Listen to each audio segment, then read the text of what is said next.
가산동에 있는 그 IT 기업의 이사로 일을 하고 있는데요. 뭐 취업을 한 경위는 이래요. 이제 제가 그 아가 최초에 어떤 이제 퇴직하고 나서 바로 어떤 회사에 취업을 했었다고 했었잖아요. 근데 그 회사가 하도를 받아가지고 큰 공사를 했었는데 그 하도를 준 업체의 사장님이 임원들이 돈을 가지고 다 가버렸어요. 그래가지고 회사가 망하더라고요. 그래서 큰 타격을 받았고 회사를 나올 수밖에 없었어요. 참 마음 아프죠. 그 세상은 지뢰밭이더군요. 그러니까 KT에서는 안 봤던 일들을 이렇게 정말 많이 봤어요. 그래서 이제 정말 뭔가 작더라도 따박따박 돈이 나왔으면 좋겠다라는 생각에 선배가 이제 KT 기업 대리점을 하고 계셨는데 KT 퇴직 선배세요. 선배님, 제가 저 KT 있을 때 영업했고 저 영업 잘하는지 아시잖아요. 제가 같이 일해도 될까요? 했더니 환영. 그래서 이제 같이 일을 하게 됐어요. 근데 어떤 형태의 고용이었냐면 3.3% 띄고 이렇게 주민등록번호로 입금되는, 그래서 통장에는 이만큼 입금이 되는데 실제로 건강보험료가 거의 뭐 50만 원 가까이 이렇게 쑥쑥 목돈이 나가더라고요. 그리고 이제 KT 대리점을 하면서 네트워크 공사를 같이 했는데 세상이 이렇더군요. 마음을 쓰는 일은 마음을 다치고 몸을 쓰는 일은 몸을 다쳐요. 갑자기 일을 하다가 벽에 세워졌던 앵글을 누가 툭 치고 지나갔고 무너져서 찢어져 가지고 뭐 앰뷸런스에 실려간 적도 있었고요. 그래서 이런저런 이유 때문에 역시 또 다른 아는 대표님, 협력사 대표님을 찾아가서 대표님, 제가 대표님 회사에 기여할 만큼 할 테니 4대 보험을 좀 해결해 주십시오 라고 부탁을 하러 갔더니 그러지 마시고 저희 회사에 와서 일을 해주시면 어떠세요? 라고 말씀을 하셔가지고 급여도 괜찮았고, 그래서 이제 거기에 올해 1월 말경에 사실 얼마 안 됐어요. 이직을 해서 일을 하고 있습니다. 앞으로 한 2년 후에 은퇴를 하고 뭐 할까 하는 고민을 가끔 해요. 그래서 그 은퇴 후에 그 구청의 평생교육관 뭐 그런 데에서 네트워크 관련한 강의를 그 근처 직장인 대상으로 하고 싶은 꿈이 좀 있어서 IP타임이라고 공유기 만드는 되게 유명한 회사가 있어요. 그 회사에 지금 회사에서 받고 있는 월급의 한 절반 정도, 절반이 안 되는 금액의 희망 연봉을 써놓고 이력서를 한번 온라인으로 제출을 해봤어요. 저는 착각을 했는데 올 줄 알았어요, 연락이. 왜냐하면 저 스펙 되게 괜찮거든요. 경력도 그렇고 연락이 안 와요. 인사 담당자가 대표님한테 전달을 안 했나까지 생각이 들 만큼 IP타임 대표님 혹시 이 방송 보고 계시면 연락 한번 주십시오. 열심히 하겠습니다. 그래서 어떤 쇼크를 먹고 이제 취업할 생각은 아니었지만 실제로 잡코리아에 접속을 해서 제가 하고 있는 업무와 비슷한 직종 이력서를 10개를 보내봤어요. 희망 연봉을 정말 확 낮춰서 뭐 2천만 원대까지 낮춰서 10군데를 보내봤는데 정말 한 군데도 연락이 안 오더라고요. 지금 월급의 3분의 1을 받고 있는데, 그래서 제가 느낀 게 뭔가 이력서를 모르는 회사에 넣어서는 안 되는구나. 그러니까 이런 깨달음을 얻었어요. 실제로 나를 아는 사람들이 평가하는 나와 이력서를 보고 나를 평가하는 나는 많이 틀리구나.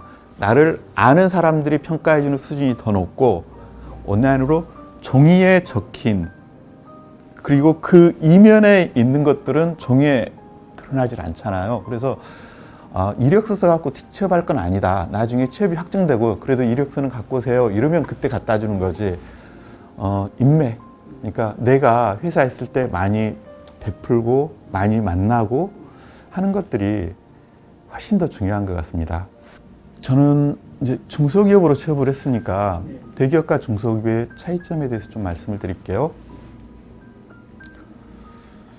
대기업은 모든 일들이 매뉴얼화 돼 있어요. 그래서 이 직원이 딴 데로 다른 부서로 옮기더라도 다른 직원이 그 자리를 금방 순식간에 메꿉니다. 예, 옛날 문서도 있고요. 근데 중소기업은 그 매뉴얼이 없어요. 그리고 노하우가 직원한테 있어요. 그리고 중소기업이 상대적으로 고용이 불안정하다 보니 그 직원들이 노하우를 오픈을 안 해요. 그 직원이 이직을 하면 그 회사의 절반이 그냥 손실이 생기는 거예요. 그러다 보면 그 직원은 나 없이 이 회사가 돌아가라고 어떤 직원이 맘먹는 순간에 다른 직원들은 상대적으로 소외감을 느끼는 거거든요. 이제 회사가 망가지는 지름길일 수도 있고요. 되게 중소기업 몇 군데를 보면 사실 이런 경향이 되게 크더라고요. 그래서 실제로 대기업보다는 오히려 중소기업 적응하기가 더 쉽지 않구나라는 걸 저는 느꼈습니다.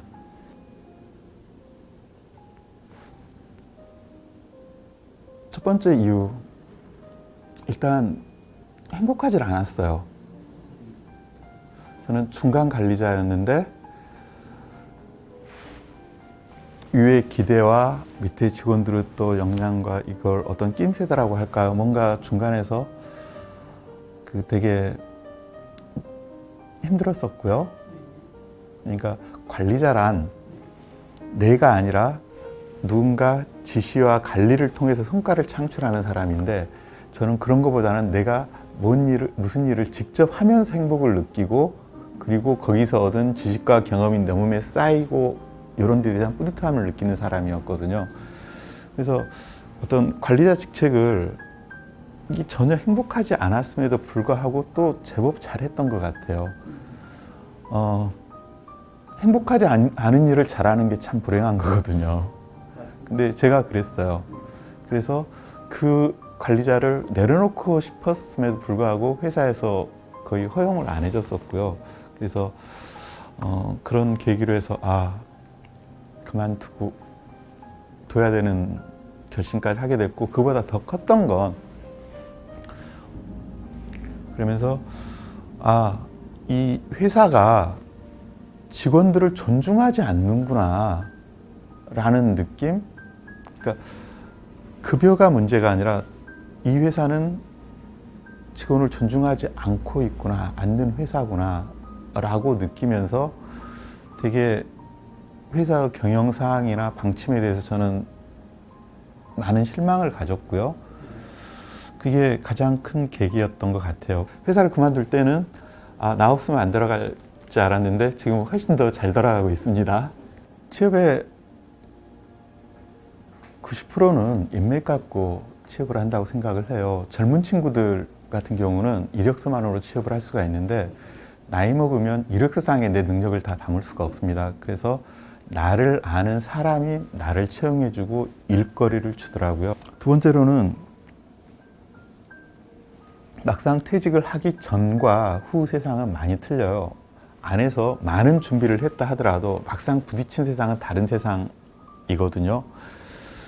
근데 그 준비했던 거를 다른 세상까지 적용하는데 한 2, 3년 정도가 걸리는 것 같아요.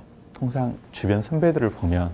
근데 저는 그 2, 3년을 견디질 못하고 되게 한 우물을 파지 못하고 산만했어요. 이 일을 하다가 좀 아니면 이거 아닌가? 하고 또 다른 우물을 계속 하다가 결국 어떻게 보면 내가 뿌리를 내리지 못하고 불안하고 산만한 사람이구나 라는 생각을 하거든요. 그래서 좀 느긋하니 준비를 하되 그게 바로 퇴직하자마자 적용되기는 되게 힘드니 한 2, 3년 정도 그 숙성 과정 내지는 적응 과정을 거치며 결국은 사회에 내가 준비했던 것을 심고 뿌리 내릴 수 있을 것이다 라고 말씀드리고 싶네요.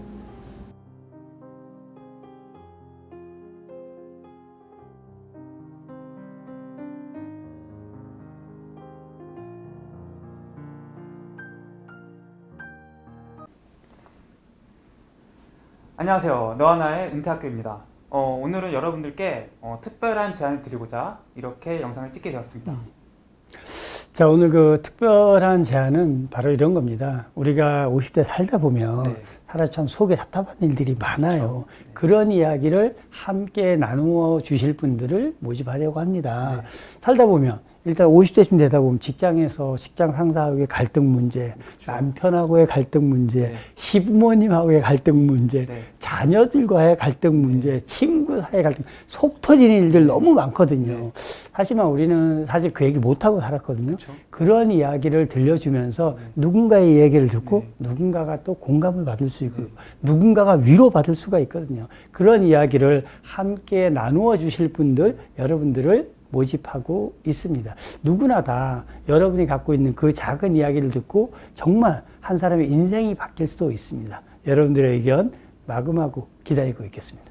신청을 하실 분들은 아래 이제 링크 그렇죠, 누르시면 링크. 양식이 있거든요. 네. 그걸 써주시면은 은퇴 전략가님께서 직접 전화를 하셔가지고 그렇죠. 통화를 하시면 됩니다. 네네. 네, 저희 은퇴학교 많이 사랑해 주셔서 감사하고요. 앞으로도 많이 좋은 컨텐츠로 찾아뵙도록 하겠습니다. 고맙습니다.